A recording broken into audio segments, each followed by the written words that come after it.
Alors bonjour à tous et bienvenue dans cette nouvelle vidéo de EATech. Ici on parle électricité. Alors aujourd'hui on revient avec un schéma développé, le schéma du montage va-et-vient. Précédemment on avait déjà travaillé sur le schéma du montage simple allumage et la réalisation du montage simple allumage. Donc si vous avez encore des soucis par rapport à ce type de montage, vous pouvez simplement aller regarder nos anciennes vidéos. Aujourd'hui, on va donc attaquer avec le montage va-et-vient. En réalité, le montage va-et-vient, c'est un montage qui nous permet de commander un circuit d'éclairage grâce à deux points de commande. Un point de commande, deux points de commande. Pour ce montage, on va donc utiliser des interrupteurs va-et-vient qu'on appelle même normalement des commutateurs. En réalité, ce sont des commutateurs parce qu'ils permettent de commuter entre deux positions différentes. Voilà. Pour cela, on a donc le schéma développé de ce montage-ci. Comment on le sait, le schéma développé, c'est le schéma qui nous permet de comprendre la réalisation même du montage. Voilà. Ici, on se rend donc compte que on a la phase de notre installation et on a notre dispositif de protection. C'est vrai qu'aujourd'hui, les dispositifs de protection prennent en même temps la phase et le neutre. Mais là, il s'agit juste d'une illustration pour vous permettre de comprendre. Ça veut dire qu'on prend la phase depuis notre alimentation. Notre interrupteur va et vient déjà. On se rend compte qu'il a trois bornes. On a trois bornes et en réalité, on a à ce niveau-ci un contact. On a un contact. C'est ce contact-là qui va commuter entre soit cette position-ci ou alors celle-ci. Donc, ce contact, il va commuter entre les deux différentes positions qu'on a. Et pareillement ici, ce contact-ci va commuter entre les deux positions qu'on a ici. Voilà. Donc, on a la phase qui nous vient depuis notre alimentation qui entre dans la première borne du commutateur. Très souvent, là-dessus, c'est marqué L sur l'interrupteur. Donc, cette phase-là qui entre dans la première borne du commutateur et de notre commutateur vont ressortir deux fils qu'on va appeler des navettes qui vont permettre en réalité d'effectuer la liaison entre les deux interrupteurs. Et c'est donc ces navettes-là qui vont en réalité nous permettre de jouer le rôle de commutation de l'interrupteur. Les deux navettes vont partir de l'interrupteur S1 pour l'interrupteur S2. Pour les deux autres navettes de l'interrupteur S2. Et à la sortie de notre interrupteur S2, après avoir traversé notre contact, on va directement à la lampe qui, elle, est reliée au neutre.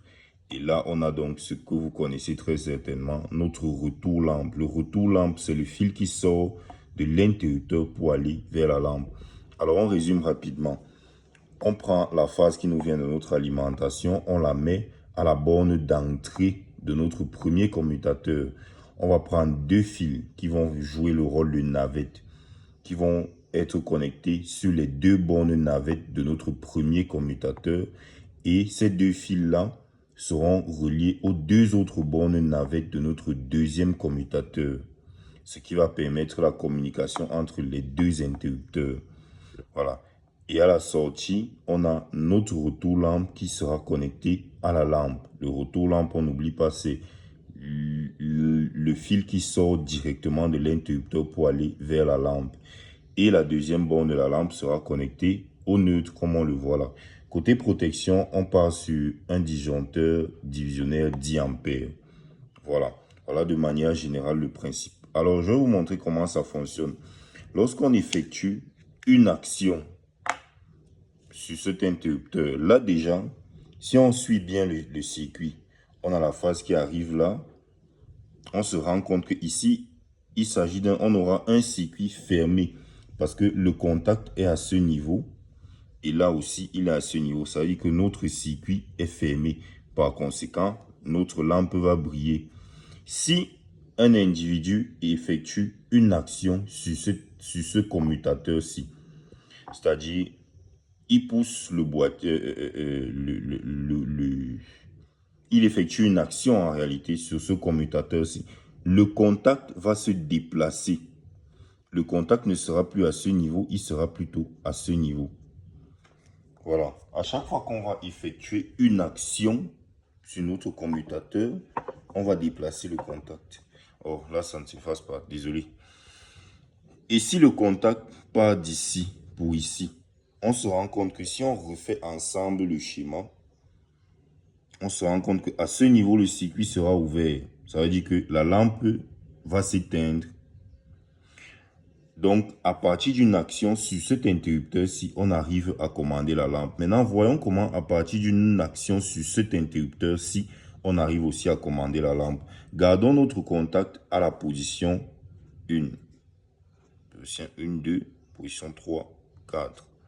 Gardons notre contact à la position 1. Lorsque le contact est à la position 1, on a bien vu que le circuit est ouvert. Donc, pas d'électricité au niveau de la lampe. Venons effectuer une action sur notre interrupteur S2. Lorsqu'on effectue une action sur notre interrupteur S2, notre contact va passer de la borne 4 à la borne 3. Donc, il va passer d'ici pour ici. Passer de la borne 4 à la borne 3. Et s'il passe de la borne 4 à la borne 3, on refait le schéma ensemble. On part là de la phase, on passe par là, on revient là. On se rend compte qu'on a de nouveau un circuit fermé. Et la lampe va donc par conséquent briller. Voilà donc le fonctionnement d'un montage simple allumage. À ne pas oublier que ce contact-ci va nous permettre de commuter entre différentes positions, ce qui va directement influer sur la lampe. Ça veut dire que le but de notre montage est de commander une lampe à partir de 2 points différents grâce à des commutateurs qui sont reliés à l'aide de navettes. Ce sont ces navettes-ci qui nous permettent de faire cette commutation-là entre les deux états qui vont directement affecter la lampe.